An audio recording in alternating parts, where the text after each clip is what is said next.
ናይድሮን ሰሙያውን እትስጋአቶም بوزي تطوي بلن دفاع بمقعد سلف بمصوع ناي كالوت ناي بانداتات اكيب كسلف بمصوع تطوي بلن ناي بلصقنا سقات ناي بلصقنا سقات حزون درون كبزح اللون درونات بلقحن بخالين كمص اللون بدغافون كمص اللون سبمويا ايثيوبياويان امنتي تغبرلهم اتم تعامنوا سبمويا كاوص ازموصيهم اتم كاوص ازموصو اب اداما ناي اب اداما يونيفرسيتي ناي تكنولوجي جبي نسلسته معلتي سلطنا خمس تخايده مسمر رجان دحنتن حبيروم زدالو وسلطنا مخانو راي وانتن يونيفرسيتات كندينا اذا اكل او كومزي زبله قعز يكايدا خمزلو رايو يونيفرسيتات تግራይ እንታይ ይገብራለዋ خالي تخوم زبله كونسبايرسي موتر يترفن مجو حسنا نمفتاح ليتن قطرن تتعرانيرن مجو حسنا عالم زفتحو يو ناي مجبي شجر عالم زفتحو ساينس زفتحو قداي سنغافور كيدو سنغافور كندت يتخون عدي كند ناي تግራይ زخون بز حزب قليبات خد عدي مريت سلازلكا ماي سلازلكا ايكونن مجو حسنا ترغاغس حلنا يزرغاغسو رئسي سمويا تግራይ يخرغاغص زخل سمويا عفت يونيفرسيتي امنيو كمي غيركا ايخا مهرتن ناي ممرات سلتن كتتاتاتو تقل جينيتيكلي موديفاي غيروم اتوت كخعبتو تخلو اغرونوميست يكونوا كالوت سمويا مجوح سنة من الرقاقات كسرحوا وزخول انتاي خالي ما ترفهم ناي دحنت ناي كالي تواهيلو سلطانا خمتو ناي اداما ساينس اند تكنولوجين يونيفرسيتيز غبرو زلو كومو ما يترفهم مجوح سنة من الرقاقات ماي كالي ناي جرينز مهرتي ازيوم مخعبات كندينا اذا اكل كسرحا خمس غلانه تا تግራይ اب 54 شح سكوير كيلومتر عدي 4 جاينت يونيفرسيتي سلوها كوليجات قدفوون برانش سايزي اتم قدفو شر لو كوخسم يونيفرسيتي اتمهورون تادموز مصتري مصتن اوفرلود تواهيلو اكسترا بقى معات كورسات حيزو نسنه مهير زرخبن غنزب بريسيرش سريحو غنزب كم زركب ريسيرش سريحو هيوت حزب كم زغير ريسيرش سريحو هيوتنا يوعلون كم زغير يفل تمهورون صقملو اتمنغستون صقملو مجوح سناس كمي غيركا اخا كتفتح تخيل زبل تمرامير كاب كند ممصا يلن كومبلين مغباري تمهورون كومبلين مغباري تو مريحنتو تمنغستون يلنا زياتهم جن عدن مطفاء تግራይ نمطفاء تግራይ اتا تارجيتنا كله محراي واغو رومي واغو خالي واغو تتارجيت تግራይ رايون امحرا ناتواغوس نمحر حليفو تግራይ نمطقع معراب تግራይ حيزو صلمت حيزو ناب صلمت تصقيعو ناب محرا صقيعو مريتنا قريسيبو كاب شخت اسكع عفرا ززرغحو ويانا سلاز موص يكون كمصكا يكو يبل مريتي هابني اتحطو تግራይ حقي كمصكا يندي سابا زبللدي اگدي دمو كو يمدي سابا اتيناون انتي ترفه مسملاف انتنا خوينا አዲስ አበባ አቲናውን ተይተረፈ ኃይል እንተ ፊና የመሬትና ይምለስን መንነትና አይረጋገጽን ህልውናና አብሕቶ ምልክት ይኻአቱ ኢልና ንክን ሐስብ ዝገብሩና ዘሎ ገዲ ደምበር መሬትና እንተ ህውናስ አየናይ ትግራዋ የአዲስ አበባ ኃይል እንተ ዘይተዋጋኡ ዝብል የለን ትጽልኢ ኣብ ልዕሊ ተጋሩ ዘለዎም ጽልኢ ጫፍ ዝወፀ ስለ ዝኾነ ግን ኣይኽእልዎን ክጻወርዎ ይኽእሉን ዴይ ኤንድ ናይት ፀረ ትግራዋይ ክሰርሑ ማለት ዴይ ኤንድ ናይት ፀረ ድኽነት ፀረ ጸላእት ሰሪሕ ካኢኻ ትስዕሮም ነዚኦም እዞም ምግውሕ ስና ከረጋግፁ ነይርዎም እሶም ግን ናይ ድሮን ሰሙያ ንሰለስተ መዓልቲ ኣብ ኣዳማ ሳይንስን ቴክኖሎጂን ግቢ ሰልጢኖም ምስ መረጃን ድሕነትን ሓቢሮም ዝገበርዎ እዩ ማእኸል ናይቲ ስልጠና ጂፒኤስን ናይ ሰማይን ናይ መሬትን ጠቆምቲ መሳርሕታት ኣመልኪቶም ከም ዝነበረ ስልጠና ከም ዝወሰዱ ጠቕላላ እና ስልጠና በብግዚኡ እናተዋሃበ ሰሙያ ናይ ድሮንን ናይ ካልእን እውን ወይ ክኸድዕዎም ወይ ክመትዎም ስለ ዝኽእሉ በብግዚኡ እናስልጠና ክንከይድ ኢና ተባሂሉ ኣዳማ ሳይንስን ቴክኖሎጂን ዩኒቨርሲቲ ማእኸሉ ገይሩ ዝግበር ዘሎ ስልጠና ኣሎ። ስለዚ ኣዳማ ዩኒቨርሲቲ ኣብ ጀኖሳይድ ትግራይ ተሓዊሱ ኣሎ ማለት እዩ። እዚ እንተሰሚዖም ፅቡቅ። ብዕለት 24/12/2018 ከዓ ናብ ከተማ ሰመራ ተጓዒዞም እዚኣቶም ማለት ስልጥን ቀኒዮም 3 መዓልቲ ሰልጢኖም እዞም ዝሰልጠኑ ናብ ሰመራ መፅኦም ካልኦት ሰልጠንቲ እናተመልመሉ ንክኣትዉ ይግበር ኣሎ እዩ። እቲ ድማ እቲ ስግኣት ዘሎ ጠቕላላ ሓፈሻዊ ፍራስትሬሽን በዝዩ ጠጠው የበለን። ነባር ፍሉይ ሓይሊ ኦሮምያ ናብ ስልጠና ክኣትዉ ኣለዎም ተባሂሉ ንሕዚ ቀዳማይ ዙር 5250 ነባር ፍሉይ ሓይሊ ኦሮምያ ገሊኦም ብጥሮታ ወፅኦም ዝነበሩ፣ ገሊኦም ብድልየቶም ወፅኦም ዝነበሩ፣ ገሊኦም ብናይ ዲስፕሊን ጉዳይ ወፅኦም ዝነበሩ ብምልኦም ይመለሱ ተባሂሎም ኣብ ቀዳማይ ዙር 5250 ናይ ኦሮምያ ፍሉይ ሓይሊ ነበር ናብ ስልጠና እትዮም ኣለዉ። ትዳምዳም እቲ ጉያ እቲ ስግኣት ይቕፅል ኣሎ ማለት እዩ። ኣብዚኡ እዚኣቶም ሰልጢኖም ናብ መከላከያ ክሕወሱ ኣለዎም 45 መዓልቲ እኹል እዩ ነዚኦም ይብሉ እሞ 45 መዓልቲ ልምምዳት ክገብሩ ኣብ ክልተ ምድብ ተኸፊሎም ከም ዝሰልጠኑ ተወሰኽቲ ናይ ኦሮምያ ፖሊስን ምልሻን ከዓ ኣብ ሳተላይት ካምፓስ ናይ ኦሮምያ ፖሊስ ሳተላይት ካምፓስ ዝበሃል ኣሎ እዚዩ ተወሰኽቲ ከስልጥን በብቦትኡ እንዳዘወረ ምልሻን ፖሊስን ከስልጥን እዚኣቶም ኣብ ዝተደለይሉ እዋን ናብ መከላከያ ዝሕወሱ እዮም። እቶም ቅድም ኢሎም ዘለዓልክዎም ኣብ ሸዋ ኣብ ቡልቡላ ከባቢ እዮም ዝስልጥኑ ቀኒዮም ሕዚ ወዲኦም እዮም። እቲ ፅቡቕነቱ በቲ ሓደ ገፅ ከዓ ኣብ ኦሮምያ ኣብ ናይ ኦሮምያ ፖለቲከኛታት ውሽጢ ምስ ትግራይ ዘባእሰና የለን። ምክንያቱ ናይ ኦሮምያ ኤቢሲ ኢልና 3 መማረፂ ዘለዎም ባይዘ ኦሮምያ ከም ኦሮምያ ዘቕመጥዎ 3 መማረፂ ኣለና። ቁፅሪ 1 ዓባይ ኢትዮጵያ ኦሮምያ ትውንና ኢትዮጵያ ምምስራት እዩ። ሪኢኹም ኤርትራ እውን ስሒቦም እትዮም ክልላት ኩለን ናእሽትን ስለ ዝኾና ምስ ኦሮምያ ክወዳደራ ከለዋ ፍርቅን ልዕሊዩን ልዕሊ ፍርቂ ናይ ኢትዮጵያ በዝሕና ህና እዩ ስለ ዝብሉ ሴንሰስ ዝግበር ድዮ ይኮነን ብትክክል ተዝግበር ድዮ ይኮነን ካሊእ ሕቶ እዩ። ግን ብትክክል ካብ ናይ ኢትዮጵያ ክልላት እቲ ዝበዝሐ ህዝቢ ዘለዎ ኦሮምያ እዩ። 2-3 ክልላት ብሓደ እንተመፅአን ግን ክሰዓር እዩ፣ ምንም ጥርጥር የብሉን። ኦሮምያ ዶሚኔት ትገብራ ኤርትራ እውን ዝእተወት ባሕሪ እውን ዘለዋ ዓባይ ኢትዮጵያ ኦሮምያ ትውንና እንተኮይኑልና ፅቡቅ ተዘይኮይኑልና ዓፋር ሒዝና ቀይሕ ባሕሪ ዓሰብ ነምልስ እሞ ስለዚ ዓፋር ከዓ ኮሽ ስለ ዝኾኑ ናብ ኦሮምያ ንሕውሶም ሞ ባዕሎም ዝበልዎ እዩ። ተረፈ ሙሉእ ኢትዮጵያዊ ኮሽ ስለ ዝኾነ ሴሜቲክ ዝበሃሉ ፓርሻሊ ኣምሓራ ወሎ ናብ ባዕሎም እዮም ዝወስድዎ። ወሎ ሴሜቲክ እዩ ግን ናብ ባዕሎም ይወስድዎ ከሚሴ ሒዞም እስካዕ ራያ እዮም ዝመፁ ባይዘወ ጎጃም ኩሽ እዩ ይብልዎ እሞ ጎጃም ሒዞም ወሎ ሒዞም ሸዋ ሒዞም ጎንደር ንላዕላይ ገዲፎም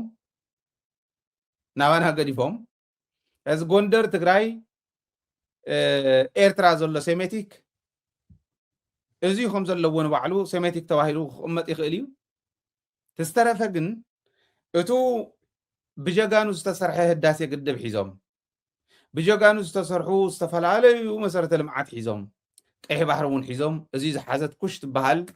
እንተኽኢሎም ምስ ፈርማጆ የማነ ፀጋም ዝጎይ ዝነበረ እውን ንስኹም እውን ኩሽ ኢኹም ኢሎም ሶማልያ ብምሉእ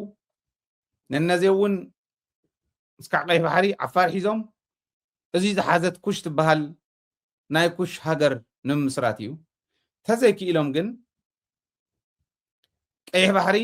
እንተኾነ ኣቱ ተዘይኣተወ ግን ንሱ እውን ተሪፉ ህዳሴ ግድብ ዝሓዘ ካልኦት መሰረተ ልምዓት ዘለዎ ዝለምዐት ዓባይ ኢኮኖሚክሊ ስትሮንግ ዝኾነት ዝተረፈ ኢትዮጵያ ደቡብ ኣብ 4 ዝመቐሉሉ ምክንያት ነዚ እዩ። ጋምቤላ ቤንሻንጉል ሒዞም እዚኦም ዝሓዘት ኦሮምያ ሒዝካ ምቕፃል እዚታት ኩሉ ክንገብር ከለና ምስ ትግራይ ምፅላእ እየዋፀናን እዩ። ናይ ገሊኦም ማለት ናይቶም ፖለቲካሊ ማቹርድ ዝኾኑ ሪሌቲቭሊ ማቹርድ ዝኾኑ ሰባት ሓሳብ እዚ ምስ ትግራይ እንተተፃሊእና ወያነ ኣሎ ወያነ ሕወሓት ከይመስሎ ወያነ ሓደ ሕወሓት ሓደ መግለፂ ወያነነት እዩ አንተ ወይ ከም ዝበልኩ ሓደ መግለፂ ወያነነት እዩ ወያነነት እምቢታ እዩ ኣይግዛእን ባህላይነት እዩ እምቢ ክበሃል ከሎ ንኻሊእ ክጭቁን እንተይኮነ ኣይትገዝኣንን ኣርዑት መግዛእቲ ኣብ ማእገረይ ትሰቕለለይን ናይ ምባል መንፈስ እዩ ወያነ ማለት ስለዚ እቱ ብታሪክ ዝተፈለጠ ሪቮሉሽን እቲ ዕጡቕ ህዝቢ ዝሓዞ ዝወነኖ ታሪክ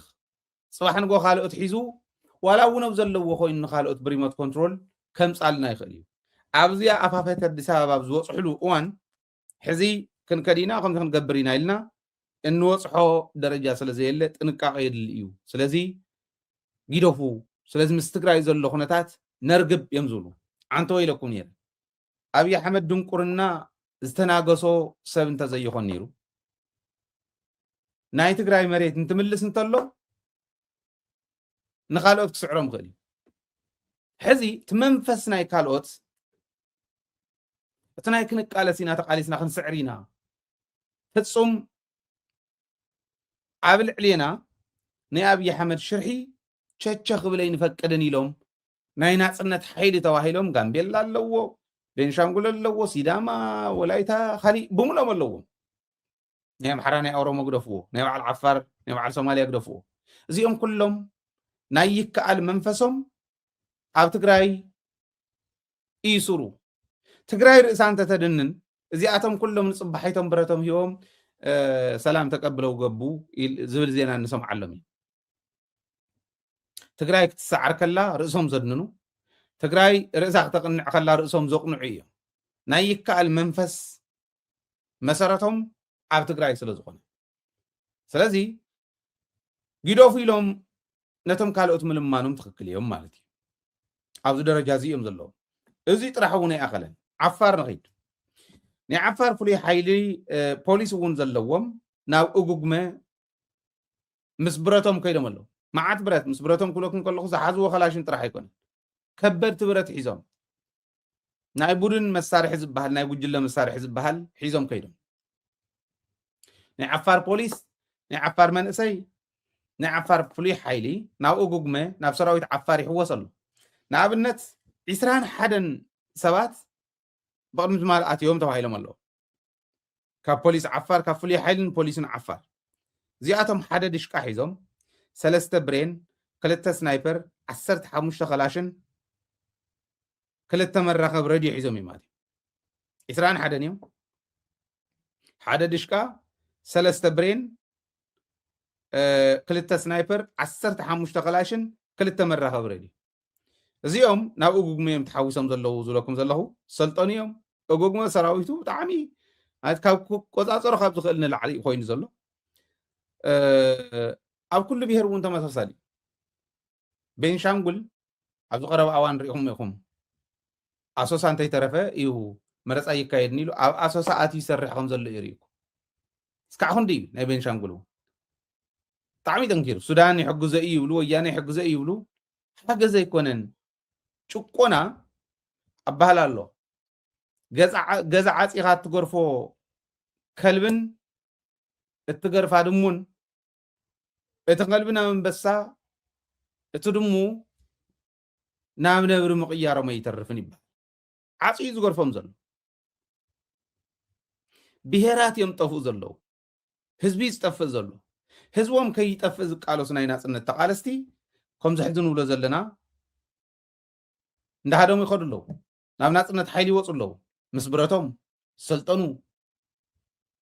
እዮም ዓፋር ዝኒሄ ፍርሒ ክነግረኩም ኣይክእልን ወያነ እዮም ዝብልዎም ንእጉግመ ወያነ እንድዮም እዚኦም ደኣ ፍርቆም ሻዕብያ ፍርቆም ወያነ ዘስልጠኖም እዮም መምሪሕኦም መሪሕነቶም ከዓ ማእኸሉ መቐለ ዝገበረ እዩ ሓጂ ኢብራሂም ባዕሉ ወላ ኣብ ኤርትራ ደኣ ይንበር መጀመርያ ክኸድ ከሎ ንኤርትራ ደኣ ይኸይድ ይሰልጥን እምበር መቐለ ኮይኑ መቐለ ቀኒ እዩ ይብሉ ቀኒ ዶ ይቀነየን ባዕሉ ይፈልጥ ፀገም የለን ንሕና እዚ ክነቕርበ ይንደሊ እንተኸደ ግን መሰሉ እዩ ምስ መቃልስቱ ክዘራረብ መሰሉ ይመስል ጥራሕ ይኮነ ግዴታ እውን እዩ ናይ ግድን ምስ ትግራይ ተዘራሪብካ እያ ትኸውን እዚ ዳ ይኹን እምበር እንታይ ይገብሩ ይመስለኩም ሕዚ ዓፋር እውን እናጠንከረ ምስ ከደ ፖሊስን ፍሉይ ሓይልን ናብ ዓፋር ናብ እጉግ መንዳወፅ ምስ ከዱ ምስ ትግራይ ይሰርሕ ኣለዉ ዝብል ባዕሎም እንዳውረዩ ባዕሎም ስኢሎም ትስእሊ እንዳሰኣልዎ ምስ ከዱ ስጋኣት ምስ ኣተዎም ሕዚ ቅድሚ ሕዘብ እዮም ነይሮም በቃ ሕዚ ዓሰብ በባልዮም እናስመልሳለን ክብሉ ከለዉ ናይ ኢትዮጵያ ሰራዊት ዝነበረሎም ካምፕታት ክነግረኩም ኣብ ማዳ ኣብ ሳላ ኣብ ስሉላ ኣብ ቡሬ እዩ ነይሩ ቀይሕ ባሕሪ ከምልስ ዝተባሃለ ማለት ትሪእዎ ነርኩም ከክንዲ ብዕራይ ዝኾኑ ካፍቲን ዘምፆም ድሓን እዮም እቶም ብኦሮሚያ ብደቡብ ገለ ዝመፁ ገጀፍቲ እዮም እዚ ስፖርት ሰሪሕን ጠወይኻ እጅገ ካባይ በኋላ ጉዞአችን ወደ ቀይ ባህር ገለታት እናተባሃለ ቡሬ በፂሕና ጌታቸው ከይዱ እንተተሰኣለ ሬድዋን ከይዱ እንተተሰኣለ ይብልና ነይሩ ሕዚ የብኡ ዝነበረ ሰራዊት ክፍት ጠቢሎም ወያ ቀይሕ ባሕሪ ከምልስ ዝተባሂሉ ዝነበረ ናብ ወሰን ትግራይ ኣምፅኦም ኣሎ እቶም ቅድሚት ዘሎ ኣሎ ከምቱ ትማል ዝነገርኩም ካብ ሽኸት እስካዕ ጭፍራ ኣብ ቦርደር ትግራይ ዘምፅዎ ሰራዊትን ደጀን እናተባሃለ ደድሕሪኡ ዝቕመጥ ሰራዊት እውን ኣሎ እዚ ኣሎ ንዕኡ ደጀን ክኸውን ተባሂሉ ድፋዕ እንዲዮም እዚኦም ድፋዕ እዮም እቶም ሰራዊት ባዕሎም ሓደ ክእልበድ ከሎ ሓደ ክእልበድ ከሎ ሓደ ኢሎም እዮም ዘቕምጥዎም ሕዚ ብድሕሪ ደጀን ዝኾኑ ደጀን ኢሎም ናብ ማዳ ሶሪ ናብ እሪብቲ ናብ ኣፍዴራ ናብ ሰርዶ ከባብታት ክሳብ ሰመራ ዘሎ ኣቐሚጦሞም ኣሎ እቶም ቀይሕ ባሕሪ ከምልስ ተባሂሎም ነበሩ ማለት እዮም እዚኦም ወያ ቀይሕ ባሕሪ ከደኣ እንታይ ኮነ እዚ ትሕቶ ክተቕምጥዎ ዘለኩም ሕዚ ራእይዎ ትግራይ ማለት ሽሙ እንተይተረፈ ዝቃለስ ወያነ ማለት ሽሙ እንተይተረፈ ዝቃለስ ፀላእትና ኣንደርማይን ክገብርዎ ወያንነት ጅግንነት ምዃኑ ሳዕራይነት ምዃኑ ተሪፉ ብናይ በዓል ጌታቸው ብናይ በዓል ጻድቃን ባንዳነት ክትርጎም በል ይብሉ ብባንዳ እንተይተረፈ እዮም ሚድያ ዝሰርሑ ናይ ወያነ ድኽመት ክልተ እየን ሚድያን ዲፕሎማሲን እየን ኩሉ ግዜ እየ ዝብለ ሚድያን ዲፕሎማሲን እየን ተን ናይ ወያነ ድኽመት ኩሉ ግዜ ብስረና ጣሒና እዮም ንመፅእ እሞ ብሚድያን ዲፕሎማሲን ክንወድቕ ከለና ናይ ወያነ ድኽመት እዚአን ደጋጊምና እንዳተናገርና ከስተኻኽሉ ዘይምኽኣሎም ሕጂ እውን እንተኾነ ካሊእ ጣጣ ከየምፁልና ዝጋኣት ኣለኒ ታድኽሞቶም ከስተኻኽልዋ እንተኽኢሎም ግን ቦዚ እንተስዒሮም ግን በቲ ካሊእ ዝስዕረና ስለ ዘየለ ኣብዚ ከስተኻኽሉ እዩ ዘለዎም ማለት እዩ ናብኡ ግን ክቕይሩ በል ይብሉ ወያነነት ማለት እንታይ ማለት ምዃኑ ግን ራእዩ ሰለስተ ደረጃ ሰራዊት ተቐሚጡልኒ ሰለስተ ደረጃ ድፋዕ ኣብ ድፋዕ ዝኣተወ ሰራዊት ምስኪናይ ንሞት ተዳለወ በጊዕ በልዎ ክንዱ ዝኣክል እዩ ስለዚ እዚ እኒሄ እዚ ገይሩ ግን ኣይኣኸሎን ኣብዪ ኣሕመድ ሕጂ እውን ናብቲ ሽርሒ ኢና ንኸድ ተሽርሒ ጉጅለ ኣብዪ ኣሕመድ ብሰራዊት እውን ባንዳታት ብምእካብ እውን ብገንዘብ ብግዛዕ ኣብኡ ዝኒሄ ኮንስፓይረሲ እንዳረኣና መፂና ኢና ካብቶም ሽርሒ ኣብዪ ኣሕመድ ዝግለፀሎም ሓደ ናይ ምክክር ኮሚሽን ዝበሃል ፕሮፌሰር መስፍን ረኣያ ዝመርሖ ሃይማኖት መራሕቲ ዘለውዎ ዲፕሎማሰኛታት ዘለውዎ ምሁራን ናይ ኣዲስ ኣበባ ዩኒቨርሲቲ ዘለውዎ በዓል ዮናስ ኣዳየ ዘለውዎ ምሁራን ኢና ባህልቲ በዓል መን እዮም ዝበሃሉ እዞም ናይ ካቶሊክ ሊቀ ጳጳስ ዝነበሩ ሕዚ እኳ ተቐይሮም እዮም ዝኾኑ ይመስለኒ ጥሮታ ክወፁ ዶ ገለ ዶ ይበሃል ነይሩ ኣባ ብርሃነ ኢየሱስ ዝበሃሉ ንሶም ዘለውዎ ካብ ቤተ ክህነት ናይ ኢትዮጵያ ካብ ኦርቶዶክስ ተዋህዶ ቤተክርስትያን ማለት እዩ እውን ዘለውዎ ካብ እስልምና እውን ዘለውዎ መስፍን ረኣያ ዝበሃል ዝመርሖ ኮሚቴ ኣሎ ምክክር ኮሚሽን እዩ ዝበሃል ናይ ትግራይ ኣጀንዳ ምእካብ ተባሂሉ ባንዳ ወዲ ባንዳ ኣዲስ ኣበባ ኣኪቡ ናይ ትግራይ ኣጀንዳ ንእክብ ኣለና ዝበሉ ኣዲስ ኣበባ ኮንካስ ናይ ትግራይ ኣጀንዳ ክእክብ ትድንቁርኖኦም ዕሪና ስለ ንፈልጦም ኣብቲ ልዕሊ ምፅላእና ዕሪና ክንፀልኦም ጭካንኦም ክንፈልጥ ብከምዚ ደረጃ እዮም ዝቕልዱልና እዚ ሕዚ ንሓምለ 1 2018 ጉባኤ ክጅምር እየ ይብል ኣሎ እቲ ጉባኤ ምክክር ኮሚሽን የጋራ ጉባኤ ዝበሃል ሰይምናዮ ኣለና ናይ ሓባር ጉባኤ ማለት ኩለን ክልላት ተወፃፅኣሉ ተባሂሉ ትግራይ እውን እውንያ ብመን ትውከል ብባንዳታት ሪኢኹም ህዝቢ ትግራይ እዚ ብደንብ ይፈልጦ እዩ ትክክል እዩ ትግራይ ብባንዳታት ወኪሎምስ ትግራይ ተወኪላ ኢሎም ንዲፕሎማሲ ክሰርሕሉ ማለት እዚ ዘቃልዕ መን እዩ ሚድያ ማይ እንዳሰተየ ይኮነን ዘቃልዕ እንተወዲብካዮ እዩ ሓበሬታ እንተሂብካዮ ፋይናንሻሊ እንተደጊፍካዮ ይሰርሕ እዚ ክንሰርሕ በል ንብል ኣለና ደደቢት ያፅዕን ተኻሊእ ክንደይ ተረኣየለ እዩ ክንደይ ተመስገንኩ ክንደይ ከምዚ እናበልካ ክንደይ ላይክ ክንደይ ሸር እናበልካ እዩ ደደቢት ሚድያ ህዝቢ ትግራይ ከመይ ክሳገር ኣለዎ ዘጭንቀና ፅባሕ ንጎ ኩነታት ምስ ተስተኻኸለ ኣበይ ከም ትረኽቡና ክትርኢና ኢኹም ሸው ግደፉ እንዶም ሚድያ ናብ ዲፕሎማሲ ንስርሑ ንብሎም መራሕትና እውን ነዚ ኣብ ሚድያን ዲፕሎማሲን ሕዚ ከምዚ ገይሮም በዓል መስመር ረኣይ ክላገፁ ከለው ብደንብ ተርጊምካ ብዝተፈላለየ ቋንቋ ንሳ ስራሕካ ኮይና እንድሕር ክትቅፅል ኮንካ ተማኺርካ ምስ መሪሕነት ትግራይ እትሰርሖ ኣይጎድእን ንኩልና ይጠቕመና እዚ ክገብሩ ኢና ንመራሕቲ ትግራይ ኩሉ ግዜ ብዲፕሎማሲን ሚድያን እንደስርሑ ንብሎም ስለዚ ካብ ነፍሲ ወከፍ ፓርቲታት ናይ ኢትዮጵያ 4 ኣባላት ዘለዎ ካብ ኩለን ክልላት 4 ዘለዎ እስከ ህወሓት ክተሳትፍ ድያ ህወሓት ሰሪዝና እያልኩም ባይቶና ክተሳትፍ ድያ ውናት ክተሳትፍ ድያ ሳልሳይ ወያነ ክተሳትፍ ድዩ እንታይ እዮም ክብሉ ይመስለኩም ናይ ውናት ኣሳቲፍና ውናት 4 ወኪላ ይብሉ እሞ ደጀን መዝገበ ማኖ ምክትሉ ዝነበረ ገለመለ ኣብኡ ስለ ዘለው ውናት ኢና ኢሎም ብሽሙ ውናት ክቅፅሉ ውናት ኣብ ቻናልና ከይድኩም ረኣይዎ ኢኹም ጉባኤ ኣካይዶም እዩ ናይ ጉባኤኦም መግለፂ እዋናዊ ኩነታት ናይ ትግራይ እውን መግለፂ ሂቦም እዮም ትማሊ ላይቭ ኣሕሊፍናዮ ኢና ረኣይዎ ኢኹም ተመሊስኩም ረኣይሎም ብጣዕሚ ጀጋኒ እዮም ባይቶና እውን ኣብ ዓዲ ኒሃያታ ባይቶና እምበር እቶም ተባረሩ ባይቶና ኢና እንዳበሉ ዝቕልድሉ ይኮን ንዓና ግን ክንዱ ዝኣክል ንዕቀት ኣለና ህዝቢ ትግራይ ኢሎም ክኸዱ ከለው ህዝቢ ትግራይ በዚኣ እዮም ዝሰፍሩ ካኢልካ ንህዝቢ ትግራይ ምርኣይ ወሳኒ እዩ ከምኡ ገይረን ከርእያ ዝኽእላ ንህዝበን ከላዓላ ዝኽእላ ሚድያታት ንደገ እውን ብቋንቋ ብዝተፈላለዩ ቋንቋ ክሰርሓ ዝኽእላ ሚድያታት ክህልዋን ኣለዎን 4,000 ሰብ ዝሳተፈሉ ንሓምለ ሓደ ጉባኤ ክንገብር ኢና እዩ እዚ ካብ ኩለን ክልላት ኢንክሉዲንግ ትግራይ እዩ ዘሪኢኹም ትግራይን ኢትዮጵያን ከላሽን ተላዒሉ ኣፈሙዝ ንኣፈሙዝ ተዋጢጥ ካብ ዘለኻሉ መዓዝ ትትኮስ ናይ ምስሓብ ጉዳይ ዝተረፋ ኩናት ተወጢሮም ዘለሉ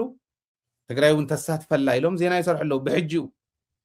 ገና እዩ ሓምለ ሓደ መዓዝ ከም ምዃኑ ትፈልጥዎ ኢኹም ብሕጂኡ ዜና ይሰርሕሉ ኣለዉ እዚ ግን ጥራሕ እኹል ኣይኮነን ይብሉ እሞ ድሕሪ እቱ የጋራ ጉባኤ ኢልና ዝሰየምናዮ ጉባኤ ይብሉ ኣብ ሰሙኑ ከዓ ንሓምለ 8 2018 ዝጅመር ቅድሚ ሕዚ ዝተሳተፉ ውድባት ሓፋሽ ማሕበራት ዝሃቡና ኣጀንዳ ምዕለብ እንህበሉ እዩ ትግራይ እውን ተሳቲፋ ኣጀንዳ ናይ ትግራይ ምእካብ ኢሎም ነገርና ሽርሒ ትግራይ እውን ተሳቲፋ ይብሉ እሞ ናይ ትግራይ ይኹን ናይ ካልኦት ክልላት ውድባት ሓፋሽ ማሕበራት ዝሃቡና ኣጀንዳ ነይሩ እዩ እቲ ኣጀንዳ ንሱ ምስ ዝምልከቶም ተማኺርና ዕልባት እንህበሉ እዩ ኢሎም ይሰርሑ ማለት እዩ ሕዚ ከመይ እዩ መንግስቲ ትግራይ ነዚ ዝሪኦ ከመይ እየን ሚድያታት ትግራይ ነዚ ክመርሕኦ ዘለዎን ኦኬ ከመይ እቲ ናይ ዲፕሎማሲ ሓይሊ ነዚዩ ክመርሖ ዘለዎ ኮሚኒኬት ገብሮ ዘለዎ ምስቶም ዝምልከቶም ኣካላት ምስ ናይ ዓለም ናይ ዲፕሎማሲ ሓይሊ ክሰርሕ ከሎ ከመይ ገሪኡ ክሰርሕ ዘለዎ ዝብል መሪሕነት ተዘሂብካ ከምዙ ናይ ሕርሻ ቢሮ ሎሚ እንተተስተኻኺሉ ክንሪኦ ኢና ቅድሚ ሕዚ እንታይ ነይሩ ገባር ኣድጉ ሸይጡ በቕሉ ሸይጡ ዕራይ ሸይጡ ዘለዎ ሸይጡ መዳበርያ ይገዝእ እሞ በቶም ዝተረፉ ገይሩ ሓሪሱ እንተስ ምስ ቤተሰቡ ከይዱ ብጭኻሮን ብኣፍኩቱን ገይሩ ኩዒቱ ዘርኡ ዘሪኡ ውቂሉ ሓፊሱ ምስ እተወ ክንደይ ኢቲኻ እናበለ ዝዘውር ፀብፃብ ዝሕዝ ክንደይ ኢቲኻ እንዳበለ ዝዘውር ሰብ ኢልኡ እዚኣ ኢልኹ እሞ ድሓር እዚኣተን ምስ ሓዙ ክራባቱ ግጥም መቢል ይመፅእ ዜና እንታይ እዩ ዝብል መግለፂ ዝህብ ናይ ሕርሻ ቢሮ ወይ ቢሮ ሓላፉ ወይ ዝኾነ ሰብ ኢልኹ እሞ ሕርሻ ቢሮ ናይ ትግራይ መግለፂ ክንድዚ ይኹን ታልእቲና ትግራይ ክንድዚ ይኹን ታልእቲ ያለም ዘመን እዩ ባዕልኹም ዝሰርሑ ማለት ወል ሪፖርት ይገበር ማለት ኣይኮነ እቲ ገባር ዝሓለፎ ላዕልን ታሕትን ኣድጉ እንተይሸጠ ብዕራዩ እንተይሸጠ በቕሉ እንተይሸጠ ካብ ምህርቱ ኣትራፊ ትገብሮ ነቲ ገባር እሞ ካብ ምህርቱ ንዓመታ ዝኸፍሎ መዳበርያ ቅሪብካሉ ዶ ሂብካዮ ዶ ገባር ንዓውሰድ ኣብ ከምዚ ዝበለ ሓመድ ኣብ ከምዚ ዝበለ መሬት ከምዚ ክንድዚ ዝኣክል መዳበርያ ፐር ሄክታር ክትእቱለካ ኢልካ ኣሚርካዮ ዶ ኣዘራርኡ ምሂርካዮ ዶ ተኸታቲልካዮ ዶ መዳበርያ ብጥሩሑ ኣቕሪብካሉ ዶ ካብ ምህርቱ ክኸፍል ትምህርቲ እውን ብደንቢ ክኽዕብት ትገብሮ እሞ ካብኡ ክኸፍል እንተጌርካዮ ትገባር እእትየ ትብል ሽዑ ክንድዚዩ ናይ መዳበርያ ናይ ፀረ ፃህያይ ፀረ ግዛዕ ፀረ ባልዕ ዝበሃል ወሲዱ ክንድዚ መዳበርያ ወሲዱ ትግራይ ኣቕሪባትሉ ወላ 50% ድዩ 40% ድዩ ከፊሉ ወሲድዎ ትዝተረፈ ግን ካብ ምህርቱ ክኸፍሎ ኢልና ሓያል ክትትል ገይሩ ግብርና ቢሮ ኣምሪቱ ድሓር ክንድዚኡ ተትረኺብና ኢልካ ትፅብፅብ ሽዑ ሚድያታት ከንጨብጭባልካ ዓለም ተመክሮ ክትወስደልካ ፅቡቅ መዳበርያ ምስ መፀ ነጋዶ ኣብ ስቶሬጅ ኣቕሚጦም ዕፅፍ እንዳገበሩ ኣድጉን በቕሉን ሸይጡ ዘይወፅሖ ዋጋ ገይሮም ዘለዎ ሸይጡ ጾሙ ሓዲሩ ምስ ቤተሰቡ ጫኺሩ ኣብ ዝሰርሖ ስራሕ ግን ግብርና ቢሮ መፅኡ ተገቲሩ መግለፂ ክበኒ ኣይቅበሎና ወዲ ገባር ኩርዕ ወዲ ገባር ኩርዕ ወዲ ገባር እያ ገለገሊኦም ወዲ ገባር ክብል ከለኹስ መፅረፊ ይመስሎም ባይዘወይ ወዲ ገባር ወዲ ገጠር ማለት ባህሉ ዝፈልጥ ክብሩ ዝፈልጥ ፃዕሪ ዝፈልጥ ፅዒርካ ከም ዝሓልፈልካ ዝፈልጥ ጠንካራ ናይ ዓዲ ፍቅሪ ዘለዎ ክብሪ ወላዲ ዘለዎ ባህሉ ሓብሒቡ ዝመፀ ማለት እዩ ኩሩዕ ወዲ ገባር እያ ተምዛረው ብደንብ ገይሮም ይውሰድዎ ኩሩዕ ወዲ ገባር ብጣዕሚ ማለት ወዲ ገባር ካብ ምዃነ ንላዕሊ ዘኹርዓኒ ካሊእ የብለይን ማለት ወለደይ ተቃለስትዮም ንዓዶም ንክብሮም ዝቃለሱ መንነቶም ዝፈልጡ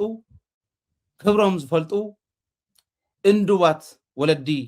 ዘዕወይኑ ምዃኖም ኮርዓሉ ካብ ኩሉ ንላዕሊ ዘኹርዓኒ ግን ወዲ ገባር ወዲ 8 ዓመት ኮይነ ዕርፊ ጨቢጠ ምሕራስ ጀሚረ ሓሪሰ እየ ዓፂደ እየ ኣዝመራ ፈልጥ እየ ብደንቢ ናይ ገባር ህይወት ብደንቢ እየ ዝፈልጦ ኮይነ እየ ዝፈልጦ ህዝቲ ናይ ገባር ኤግዛምፕል ዘቕርቦ ከምዚ ዝበለ ትገባርና ክንደይናይ ዝኣክል ከም ዝጉዳእ ክነግረኩም ስለ ዝደለኹ እዩ ኦኬ ካሊእ ተሪፉ ኒትሪሽኒስት እኮ ኣብነት ሓምሊ ምውልዑ ሓደ ገባር ሓምሊ ክበፅሓልኩም እዩ እጆኹም ክቕበለኩም እዩ ኢሉ ትገባርና ነቲ ሓምሊ ማለት ኩሉ ነገር ዝበላዕካዮ ዝሰተኻዮ ሰውነትካ ክጠቅም እንተኮይኑ ሰብ ሕልና እንድዩ ኣነ ዝገርመኒ ንሱ እዩ ኣብ ሕልና እንጀራ ስለ ዝበልዐ ቅጫ ስለ ዘለዎ ሃንዛ ስለ ዘይፍለዮ ትገዛ በቃ ዝበልዑ ንሳቶም ዝበልፁ እዩ ዝመስሎም ከምኡ ዝመስለካ ተትምህርቲ ስለ ዘየለ እዩ ሓምልን እንጀራ መሸላን ወይ እንጀራ ጣፍን ተሓምሊ እያ ትበልፅ ግን እኽሊ ስለ ዝውድኦም ገለገሊኦም እኽሊ ምስ ተወድኦም ሓምሊ ከርክበልኩም የጆኹም ይበሃሉ ሓምሊ ረኪብሎም ግን ጉዳኣት ኮይኖም ውፃዓት ኮይኖም ዝበልዕዋ ዘለዉ ይመስሉ ሓምሊ ብንጣጢዕ ጌርካ እንተበሊዕኻ እያ ኣም ሶሪ ካብቲ ኣጀንዳ ዝወፃና ከይመስለኩም ኣዊና ኔና ከመይ ጌርካ ኢኻ ነቲ ህዝቢ ሪፖርት እንድዩ ሪፖርት ናይ ግብርና ቢሮ እንድየ ከምኡ ዝብል ዘለኹ ግን ኣብኡና ኣለና ንረኣዮ ኢለ ሓምሊ ብንጣጢዕ ምብላዕ ማለት ኦሜጋ 3 ይለካ ትንጣጢዕ ኦሜጋ 3 ስለ ዘለዎ ጽቡቕ ፋት እዩ አንሳቹሬትድ ፋት እዩ ኣነ በታ ዘለት ንፍልጠት እምበር ኒትሪሽኒስት ዝገልጾ ጽቡቕ ነይሩ አንሳቹሬትድ ሞኖ አንሳቹሬትድ ፖሊ አንሳቹሬትድ ፋት እዮም ዘለዉ ስለዚ ፋት ሊቨር ዘለዎ ወይ ካሊእ ናይ ኮሌስትሮል ሕማም ዘለዎ እዚኣቶም ይጥቀሙ ተሓምሊ እውን ቫይታሚን ኤ ዘለዎ እዩ ፋይበር ዘለዎ እዩ ጨጎራ ዘለዎ ካሊእ ዘለዎ ናይ ዓይኒ ሕማም ዘለዎ ዘድሕን እዩ ንዓኻ ዝሕግዘካ እዩ መድሓኒት እዩ ማለት እንተይኮነስ መድሓኒት ሓኪምካ ሕተት ግን ዝጠቅም እዩ كم غير زمهر يلن نعند ميديا نينا إلنا نحنا نلم نتم حاخيم نتم طعنا بيرو نلمنهم حدا طعنا بيرو مرحي نعينا هايله طيقنا يفل نامانيل نغيرين يا دكتور امانيل هايله نعندو صرح مسانا نعنا حجزنا توسنه محجاز بزي كالكم له كعا صقم يلن نعو هزهم دمهرو سلطعنا ندمهرو يلي نتمرت بيرون حتى يمفلتي نخي دكتور كيروس حتيتيه تمرت بيرو يلن سنه مغبار ناي قلعو تكنولوجي فترا دله ناي قلعو تلفزيون زرق كلكم مهار مغبار يخلوني هايله فقادنيا يحزي ددبيت فقادنيا نعو طعنا بيرو نمهر قبرنا بيرو كرمت اندي حزي زيركا زيت وصحو ددبيت تلفزيون جبار تግራይ رأي وسكي قدام سنبتن أفتا خفت غزيو مسيو أبندا شاي كفيلو ددبيت ميديا انتاي بلايلي إزري أمهر وندو راديو وسخول انت اليوم نوسخول ممهر وند تجبار براديو نعندو كنحزلكم يلن كلها نتاخف زبللا ومبر تسلم ومبر نزي عند رأي زغيدي من اسي محبر من اسي حلاف انت توهيلون سنيكر سلاز غبره من اسي سلاز مساله صغرو قلم قبيو من اسي سلاز مساله محبر من اسي زمرح زمسلو محبراو ጉዳይ ክበሃል ከለውን ወፂኡ ከም ዝበለ ክንድዚ ተሰደደ ክንድዚ ደቀ ኣንስትዮ ተደፈራ ኢልካ ሪፖርት ምቕራብ ማሕበራዊ ጉዳይ ዝመርሐ ዝመስሎ ግብርና ቢሮ እውን ቀውዒ ሪፖርት ዘቕርበላ ኣጀንዳ እንተረኺቡ እታ ኣጀንዳ ንሳ ወልዊሉ ንፅህቲ ኣጀንዳ ቅድሚኡ ከፈቢሉ ሪፖርት ምቕራብ ዝመስሎ ጥዕና ቢሮ እውን ከምኡ ጥዕና ይሓይሽ ኖርማሊ ሪሌቲቭሊ ካብቶ ናይ ትግራይ ቢሮታት ማይ ቢሮ እውን ከምኡ ክንደይ ኢንቨስተራት መፁ ክንደይ ገንዘብ ድጋፍ መፀ ከመይ ገረ የሽሉኽ ናይ ትግራይ በቃ ኣቤት ህዝብና ፀዋርነቱ ከም ገለ ኮይ ግን ክፍንድእ ከሎ ክትዋረድ እዩ ኣነ ትምኒተይ ናፍታ ናይ መወዳእታ ነጥብና ቅድሚ ምኻድና ግፋ እንዲያታ ናይ መወዳእታ ነጥቢ ናብኣ ቅድሚ ምኻድና ትምኒተይ ናይ ትግራይ መንግስታዊ ስርዓት ፕሬዚደንሻል ክኸውን ትምኒተይ ንሱ ሽዑ ክእለት ዘለዎም ፍልጠት ዘለዎም ህዝቢ ዝፈትዎም ሰባት ብግሎም ተወዳዲሮም ክስዕሩ ሕወሓት ኣይተቐርባ እነዚኣ ርግፀኛ ካልኦት ውድባት እውን ኣይቀርብዋን ብግለይ ተወዳዲረ ክስዕር ኢሉ ዝኸይድ ስለዘየለ ፍቅሪ ህዝቢ ዘለዎ እንተይኮነስ ፍቅሪ ስልጣን ፍቅሪ ገንዘብ ዘለዎ ስለዝበዝሕ ከምኡ ኢሉ ዝኸድ ብዙሕ ኣይኮነን ናይ ትግራይ መንግስታዊ ስርዓት ካብ ፓርላመንታሪ ናብ ሃይብሪድ ዋላ ይቀየር ብዘየገድስ ኣነ ግን ትምኒተይ ናብ ፕሬዚደንሻል ክቕየር ፕሬዚደንታዊ ስርዓት እንተኮይኑ ግለሰባት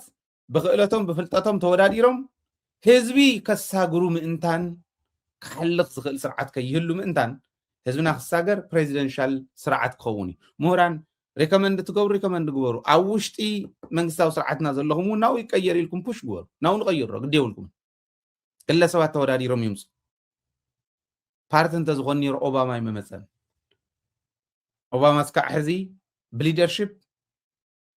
እተው ሶሻል ሚድያ ኣብ ቴሌቪዥን ጣብያታት እውን ኪዶ ናይ ፈነወ ሚድያ ኦባማ ዝምስገነሉ ካሊእ ተኣምር የብሉን ቀየርቲ ሰባት ክመፁልና እንተኮይኖም ከራባትኡ ዝውልውል ከራባትኡ ዝሓንቕ ከምዚ ከመይ ዝበለ ሱፍ ከመይ ዝበለ ክዳን ተኸደንኩ እንተይኮነስ ክንደይ ህዝቢ ቀይር ሓደርኩ ዝብል መራሒ ክመፅእ እንተኮይኑ ትግራይ ናብኡ ክትቅየር ክትክእል ኣሎ እዚ እናተጎጀልካ ኢድ ናውፃኻ ከምኡ ዝበሃል የለን ብብቕዓት ክኾን ክኽእል ኣለዎ ኩሉ ተዋፀና እውን ናብኣ ምኻድ እያ ንሕና ዳይቨርሲቲ እውን ብዙሕ ኣይኮነን ኣብ ትግራይ